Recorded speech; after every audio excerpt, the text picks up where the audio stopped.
Ma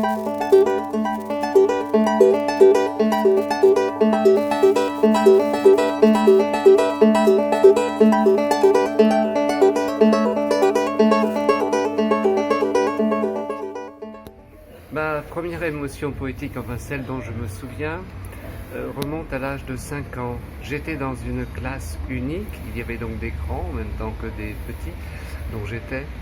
Et les grands apprenaient La mort et le bûcheron de La Fontaine, qui est un texte qui passe pour difficile, avec beaucoup de mots difficiles. Et c'est un texte dont l'émotion est palpable, même pour un enfant de 5 ans.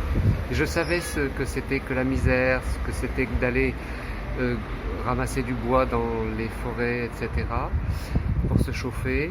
Et j'ai été bouleversé. Et je n'ai jamais oublié ce texte, il m'a toujours porté. Ensuite, j'ai grandi, je suis devenu une espèce de bon élève.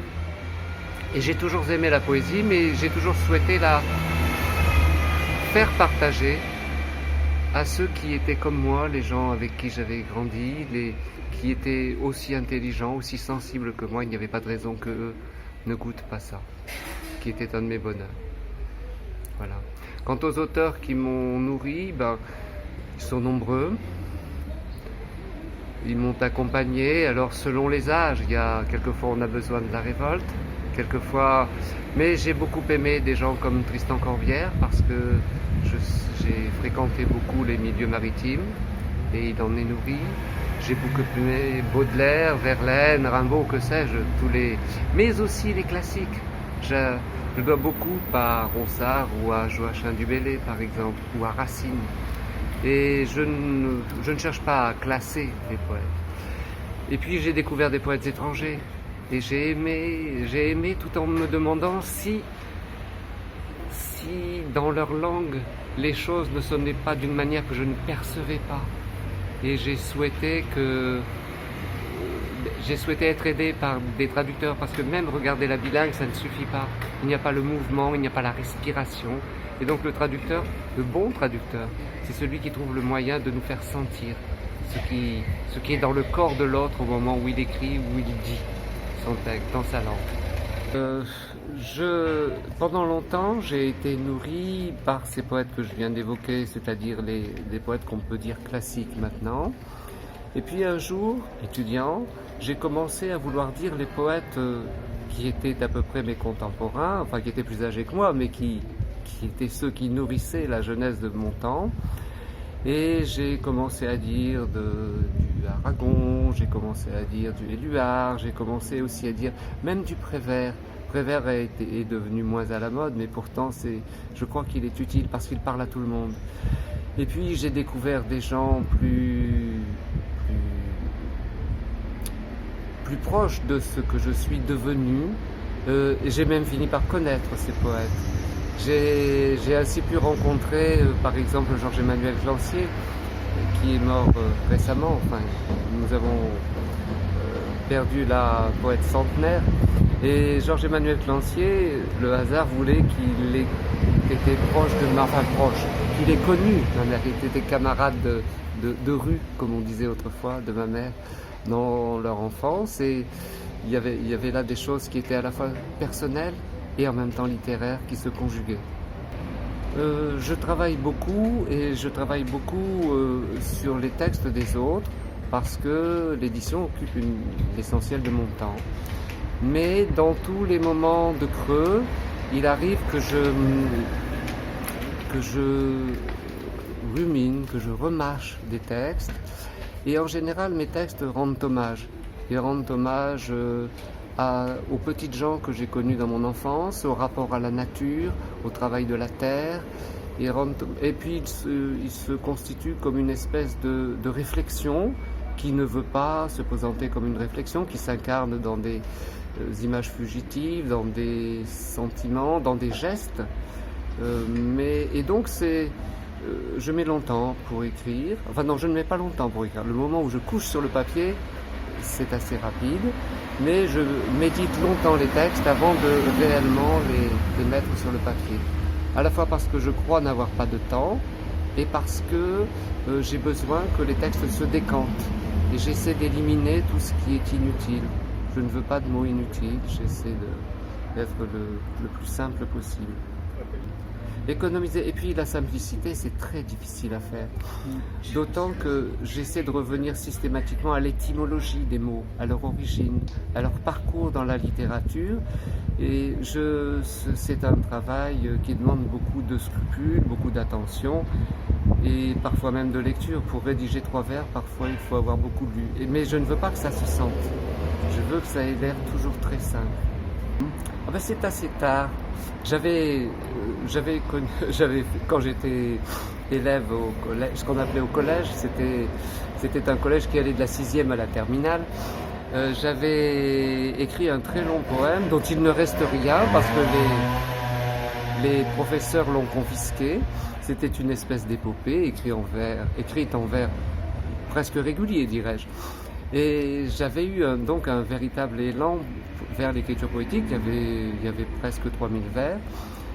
Ça a été confisqué, on ne me l'a pas rendu, et finalement c'est peut-être mieux comme ça a dû disparaître. Et j'ai attendu ensuite d'avoir peut-être 45 ou 50 ans pour revenir vers cette écriture-là. Mais j'avais abandonné entre-temps la régularité et la versification traditionnelle. Voilà. Et qu'est-ce qui nourrit ta poésie? Le goût des autres, la sympathie pour les autres.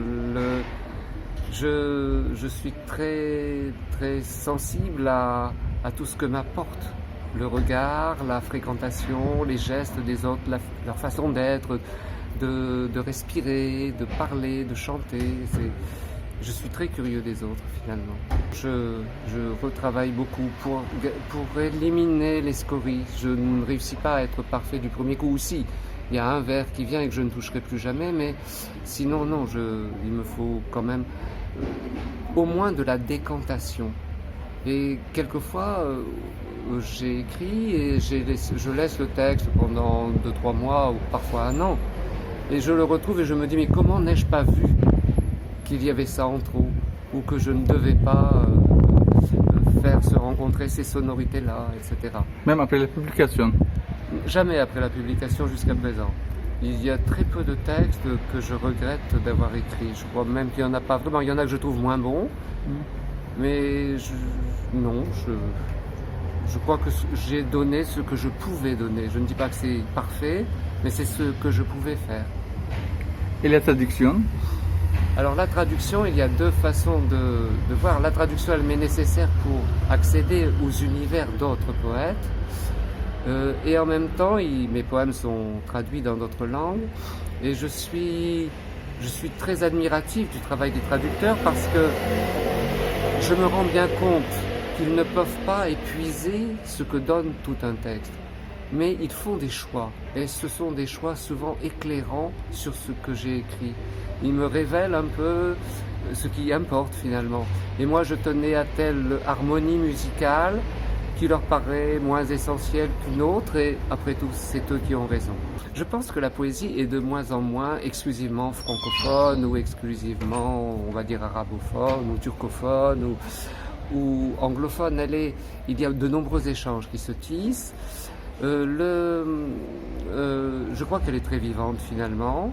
Et ce que je souhaite, c'est que chaque poésie reste d'abord créée dans sa langue, d'où l'utilité des traducteurs. Il ne faut pas créer une langue globale, il faut que chacun exploite les possibilités de sa propre langue, elles sont presque infinies, et continue de faire chanter les langues dans ce qu'elles ont. Et il ne s'agit pas de les mélanger, il s'agit de tisser des passerelles, de se rendre capable de découvrir et de lire les autres, mais de continuer d'explorer ce que chaque langue donne, parce que chaque apport, c'est une banalité ce que je vais dire, mais les langues sont irremplaçables et elles sont uniques dans leur genre. Et les poésies est un besoin pour les autres. Exactement, voilà. C'est une question.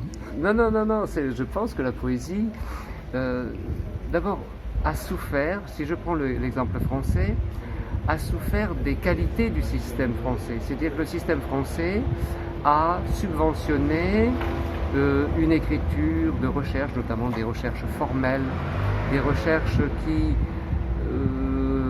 étaient stimulantes intellectuellement, mais qui se sont faites de plus en plus entre spécialistes et au détriment de l'émotion. Or, je crois que l'émotion est nécessaire à la poésie et que le public, au bout d'un moment, a cru que la poésie n'était pas pour lui.